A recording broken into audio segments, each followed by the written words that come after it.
I am 30 years old, and on paper, my life looks perfect. A successful husband, a beautiful house, expensive clothes, everything money can buy.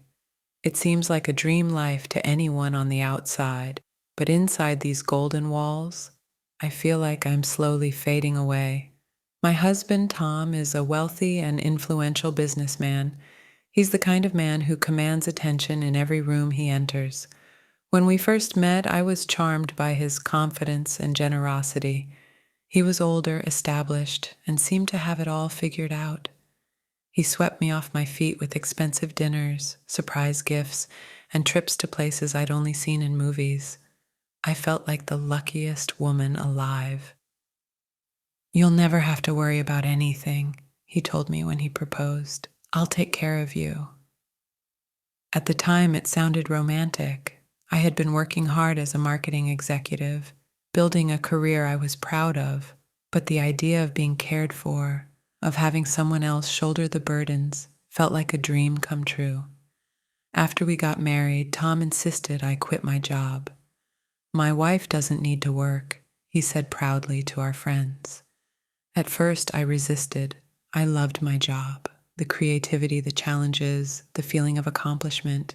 It gave me purpose. But Tom was persistent.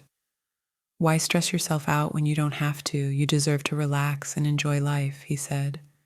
Eventually, I gave in. I told myself it was temporary, that I would go back to work after a year or two. The first few months were blissful. I decorated our new house, planned dinner parties, and indulged in the luxuries Tom provided. I thought this was the life I had always wanted. But slowly the excitement faded, replaced by an emptiness I couldn't shake. Every morning I watched Tom leave for work while I stayed behind in our massive house.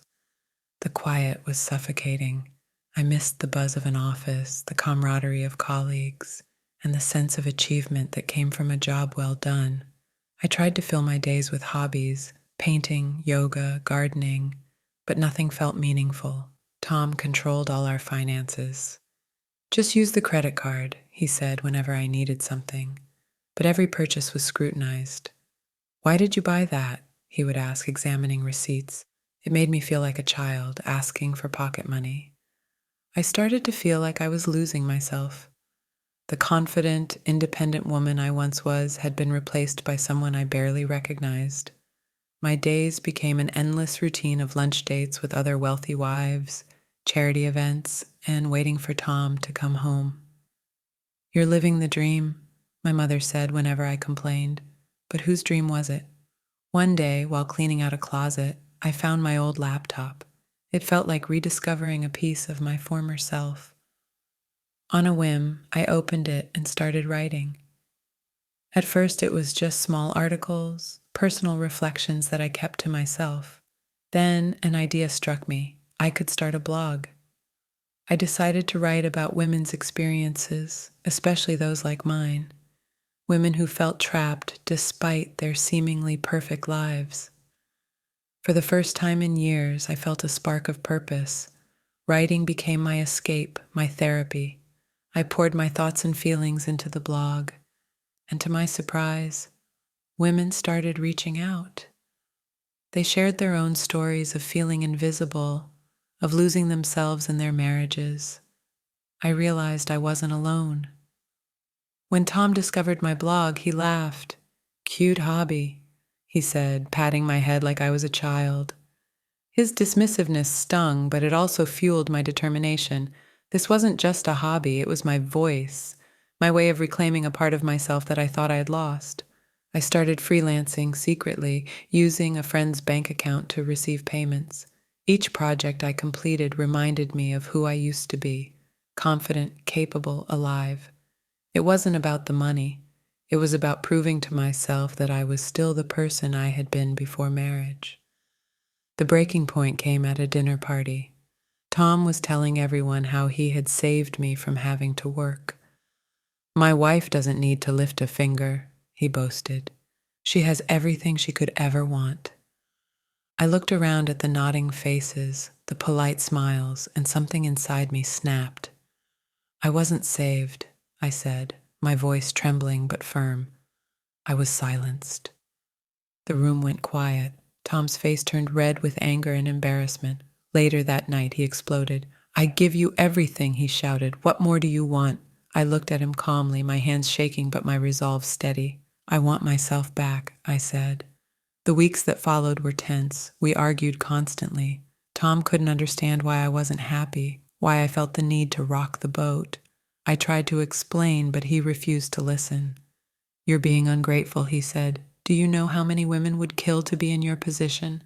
We went to counseling, though it felt like a last-ditch effort. The therapist helped Tom see that his control over our finances, my time, and my choices was stifling. It wasn't easy for him to hear, but slowly he began to understand. I opened my own bank account and started taking small consulting jobs. It wasn't much at first, but it felt like a lifeline. I was earning my own money, making my own decisions. Tom resisted at first, but he saw how much happier I was when I had something to call my own. Adjusting our lifestyle wasn't easy. No more weekly shopping sprees or luxury vacations, but those things didn't matter as much to me anymore. I had something far more valuable: freedom. Now I run my own marketing consultancy. My days are filled with creative projects, client meetings, and a sense of purpose that I had almost forgotten. Tom and I are still together, but our relationship has changed. It's not perfect, but we're learning to meet each other as equals. Looking back, I realize that a cage, no matter how golden, is still a cage. It took me years to find the courage to break free, but I'm glad I did. My story isn't just about reclaiming my independence. It's about rediscovering who I am and what I'm capable of. To anyone who feels trapped, who feels like they've lost themselves, I want you to know this: it's never too late to take your life back. You are stronger than you think, and your happiness is worth fighting for. If you've ever felt trapped or lost in someone else's dream, this story is for you. Share your thoughts in the comments below, and don't forget to like, subscribe, and turn on notifications for more inspiring stories that empower and uplift.